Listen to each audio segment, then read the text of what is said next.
Hi guys, இப்போ வந்து தங்கத்தை பற்றி நம்ம பேச போகிறோம். தங்கத்தை பற்றி முக்கியமான விஷயத்தை பேச போகிறோம். நீங்கள் வந்து கவனமாக வந்து நல்லா கேட்டு தெரிஞ்சுக்கோங்க. இந்த விஷயம் வந்து எல்லா தகவலும் உங்களுக்கு தெரிஞ்சால் தான் மட்டும்தான் நல்லாயிருக்கும். அதே மாதிரி இந்த தகவல் தெரிஞ்சுட்டு அப்புறம் வந்து மற்றவங்களுக்கும் இந்த தகவலை பற்றி கண்டிப்பாக நீங்கள் ஷேர் பண்ணுங்கள். ஷேர் பண்ணி ஆகணும். இந்த தகவலை வந்து நீங்கள் எல்லார்ட்டையும் சொல்லி ஆகணும். ஏன்னா இதுதான் கண்டிப்பாக மே 1க்கு வந்து இந்த திட்டத்தை கண்டிப்பாக வந்து நடைமுறைக்கு கொண்டு வராங்க. அது என்னன்னு சொல்கிறேன் பாருங்கள். வங்கியில் நகை கடன் திடீர் மாற்றம் 20/10/2025 ஸ்டார்ட் பண்ணது. இப்போ வந்து கண்டிப்பாக அடுத்த வருஷத்துக்குள்ளே கன்ஃபார்ம் மே 1க்கு இது வந்து நடைமுறை கொண்டு வராங்க. என்ன விஷயம்னு சொல்லிட்டு நான் இப்போ சொல்கிறேன். பார்த்து கேட்டு தெரிஞ்சுக்கோங்க. விஷயத்தை தெரிஞ்சுக்கிறதுக்கு முன்னாடி சேனலை வந்து சப்ஸ்கிரைப் பண்ணிவிடுங்க, ஷேர் பண்ணுங்கள், லைக் பண்ணுங்கள். மெயினாக லைக் பண்ணுங்கள், சப்ஸ்கிரைப் பண்ணுங்கள். விஷயத்துக்கு போகலாம் வாங்க. அதாவது வந்து இப்போது நகை கடன் வந்து நம்ம வச்சு நகை கடன் வச்சு நகை கடன் நம்ம வாங்குகிறோம் இல்லையா. இப்போ நகை விலை ஓவராக ஏறி போச்சு இல்லையா. இப்போ அதனால் நம்ம போய் ஒரு பவுன் வச்சாலும் நமக்கு தேவையான பணம் வந்து அந்த ஒரே பவுன்லேயே நம்மளுக்கு கிடச்சிருது இல்லையா. அதனால் ஒரு பவுன் வச்சாவே நம்ம அதிக ரேட்டுக்கு வச்சு நம்ம வந்து யூஸ் பண்ணுறோம். அதனால் நம்மளால் நகை வந்து திருப்பி மீட்ட முடியாது அப்படின்னு சொல்லிட்டு கவர்மெண்ட் என்ன பண்ணுதுன்னா, முன்னெல்லாம் ஒரு பவுனுக்கு வந்து 20,000 என்னவோ தான் கொடுத்துட்ருந்தாங்க. இப்போ ஒரு பவுனுக்கே வந்து 50,000 60,000 தருவாங்கன்னு நினைக்கிறேன். இதனால் நம்ம வந்து 5 பவுனில் வச்சா எவ்வளோ பணம் வருமோ அது இப்போ ஒரே பவுனில் வச்சாவே அந்த பணம் வருது. ஏன் வருதுன்னா நகையோட விலை ஏற்றிட்டாங்க இல்லையா, அதனால் வருது. இப்போ வந்து நம்ம நகை கடன் வந்து வாங்கிட்டு நம்மளால் அந்த பணத்தை திருப்பி தர முடியாதுன்னு கவர்மெண்ட்டு கண்டிப்பாக வந்து இப்போ தெரிஞ்சுக்கிட்டு என்ன பண்ணிட்டாங்கன்னா, இந்த நகையை வந்து இவங்க வாங்க மாட்டாங்க அப்படின்ட்டு இந்த நகையை வந்து இனிமேல் முன்னெல்லாம் வந்து நகையை வச்சா வந்து என்ன பண்ணுவாங்க தெரியுமா, நம்ம வட்டி மட்டும் வருஷம் வருஷம் கட்டிட்டு வரலாம், மீட்டிக்கலாம். இப்போல்லாம் அப்படி கிடையாது.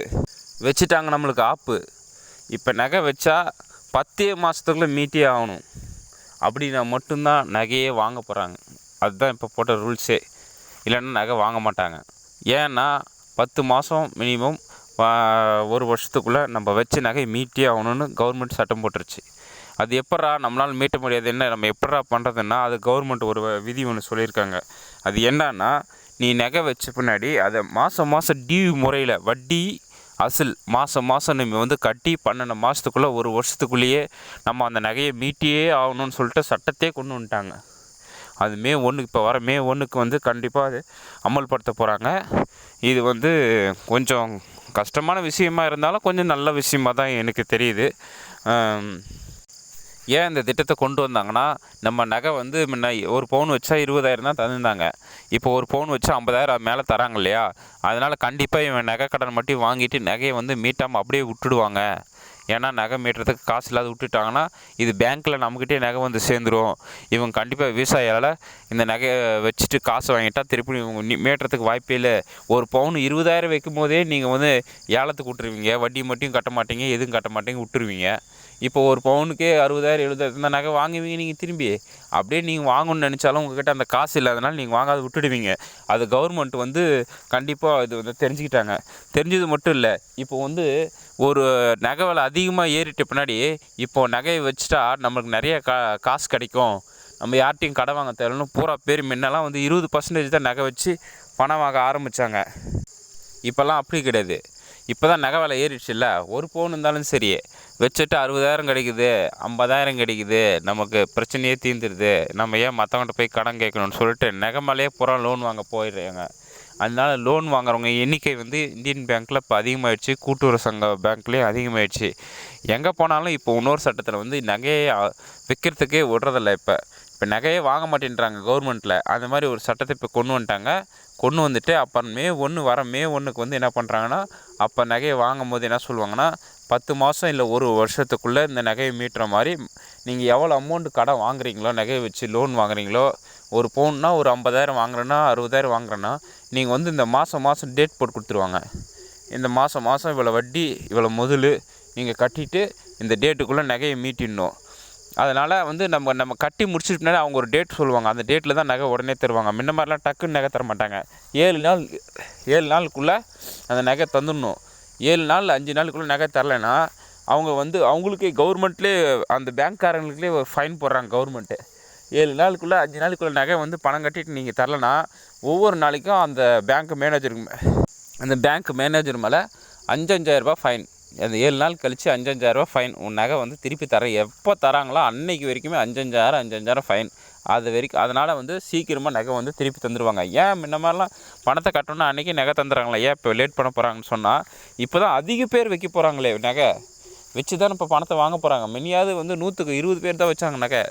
இப்போ நிறையா பணம் வருதுன்னு சொல்லிட்டு என்ன பண்ணுறாங்க, போகிற பேர் கீவில் நிற்க போகிறாங்க. முன்னையாவது பேங்க்கில் கூட்டம் கம்மி, முன்னே அதிகம்தான். இப்போ அதை விட நிற்கிறதுக்கு இடம் இன்னொரு பேங்க்கே கட்டுற மாதிரி வரப்போகுது.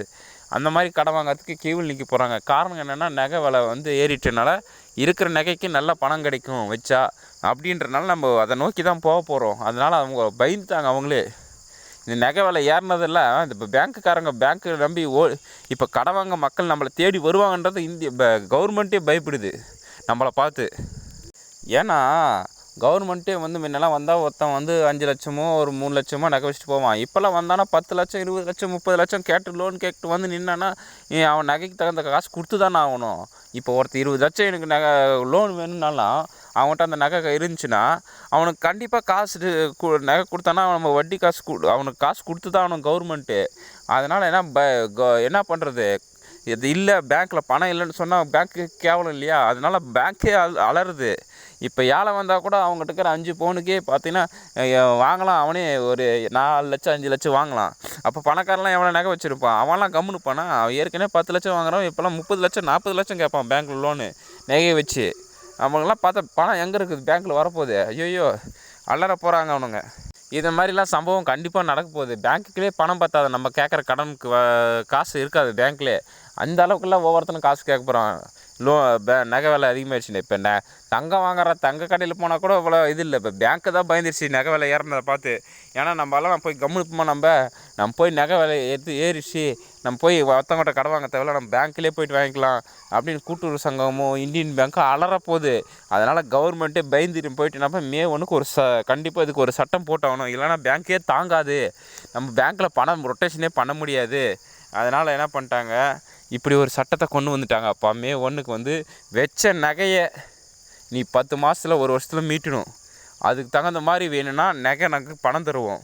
அப்படி முடியாதுன்னா இப்பயே சொல்லிடுங்க, நாங்கள் வந்து பணம் தரமாட்டோம். அப்படி ஒரு திட்டத்தை கொண்டு வந்துட்டு அது அமுல்படுத்திட்டு தான் நம்ம நகையை வாங்கலாம். ஏன்னா அப்போ தான் நம்ம வாங்குகிற கடனை வந்து இது பண்ண முடியும். இப்படி ஒரு சட்டத்தை போலன்னு வச்சுக்கா, நம்ம பாரு முன்ன சொன்னேனே அது மாதிரி எடுத்துன்னு போய் போகிற நகை வச்சு எனக்கு 5 லட்சம் கொடு 10 லட்சம் கொடு நகை எடுத்துன்னு போய் வச்சுட்டு எல்லாம் வாங்குவாங்க. இப்படி ஒரு சட்டத்தை போட்டு என்ன பண்ணுவோம், 10 மாதத்துக்குள்ளே நம்ம வாங்கலாம், நகை வந்து அடமானத்துக்கு போயிடுன்னு சொல்லிட்டு பண்ணிவிடுவோம். நன்றி, பாய். சப்ஸ்கிரைப் பண்ணுங்கள்.